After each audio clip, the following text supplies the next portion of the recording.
traveled through Qazvin on our way to Tehran. Now we're going back to Germany, back to Europe, and we stopped for 1 or 2 days in Qazvin, and we discovered Qazvin from a different perspective because we didn't stay enough when we came through at the beginning.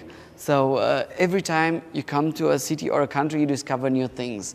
So even though this is our second trip to Iran, we still have seen so many new things, and I'm sure that there are more things to be discovered.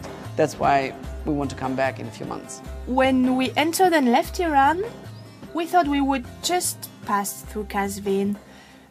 But the city happened to be much more interesting than we expected. The bazaar architecture was astonishing, and the Chehel Sotun Palace was very beautiful with colored windows. The museum inside was also very interesting. The highlight there is a musical carpet, which is something we have never ever seen before. So you've enjoyed traveling in Iran for 5 months? Well, traveling through countries in Asia and Africa is not that easy. Things change very fast without notice, so sometimes books are not enough, previous knowledge is not enough. So we ask other people, other travelers who have been to specific countries or cities, and many of the nice things are not in the book maybe. Maybe they are somehow a few kilometers away from our main road, so we wouldn't see them if we wouldn't ask people what to see and where to go. You faced with any other problem? We are vegetarians, which makes our life a bit more complicated in, let's say, a country like Iran, which is pretty much meat focused.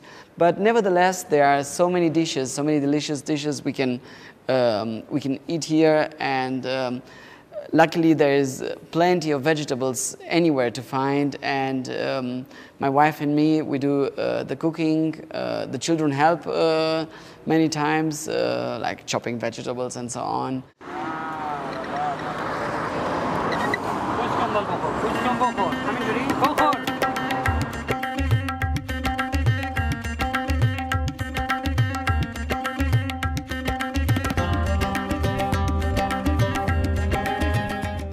What you said were personal issues, but what about the project? Did you face with any difficulties in that matter? Well, we started this project knowing that we will not be able to finance everything by ourselves, and the more support we get from other people, the better this project will become.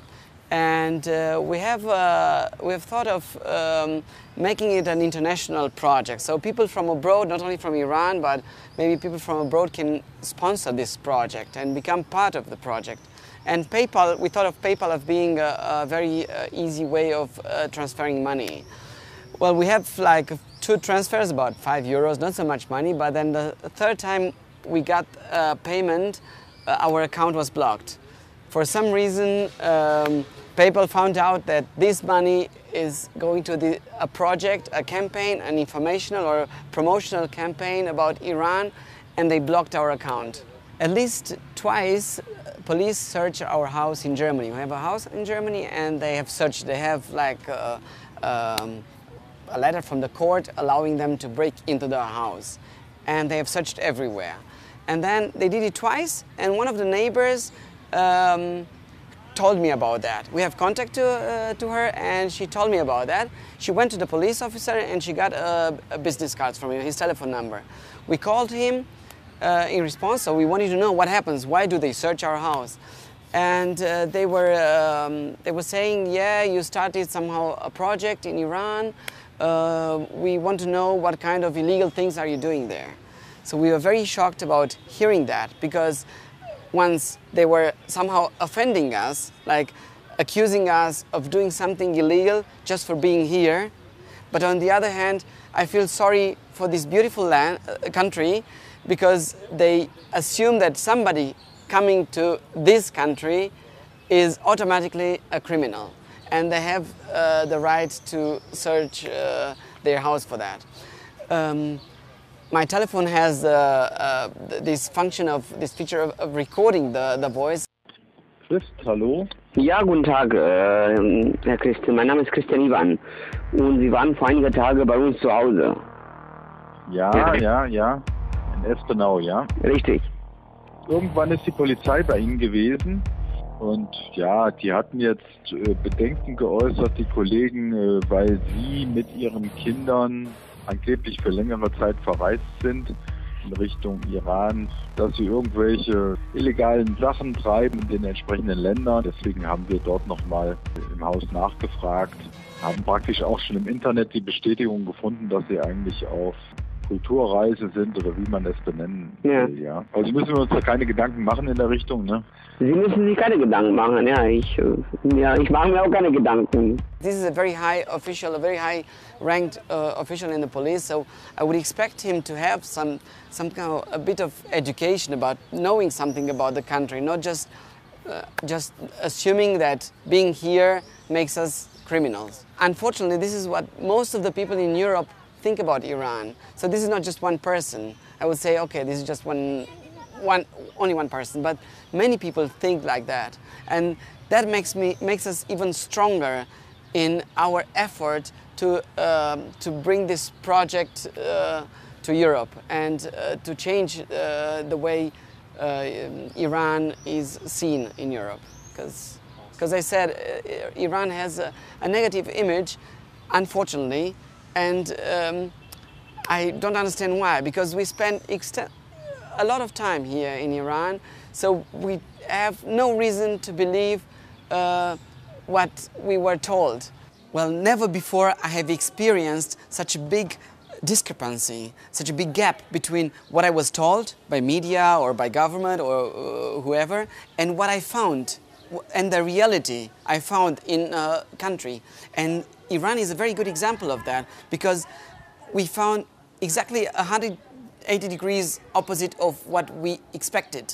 And we expected that because we were told in the West, unfortunately, Iran has a bad image. And I'm trying to understand who is interested in spreading this bad information, wrong information about Iran. And, well, somehow we try to swim against the flow, and we're gonna try to bring a positive image. We don't know if we're gonna be successful, but our project is not something you can quantify. You say, oh, we have changed the opinion of 2 or 3 persons. Even if one person would change his opinion about Iran, it's already a success. Before I came to Iran, I didn't know anything about the country. And when we arrived here, we were so very welcome. It was strange for me because people are approaching us on the street and saying, hello, where are you from? Nice to see you here. And starting a conversation, which is very strange for me. And yeah, it was very nice, and it was also very interesting to see some fashion here because of the clothes are different, and yeah, to see this different fashion and clothing.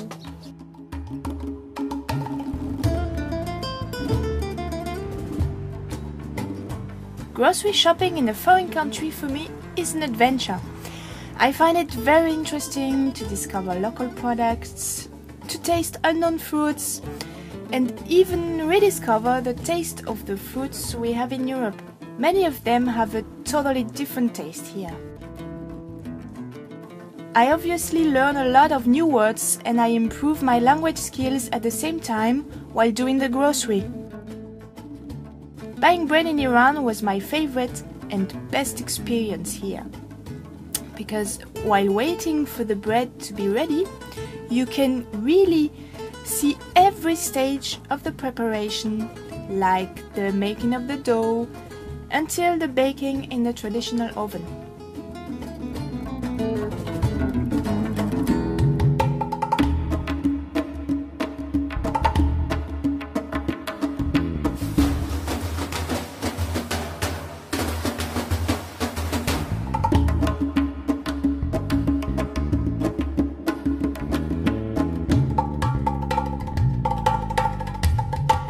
Also, the way people queue into lines to buy the bread was completely new to me. Like people who want to buy one bread make one line, and people who want to buy more breads make another line. It was, for me, the first encounter with Persian language I had. It was on the playgrounds,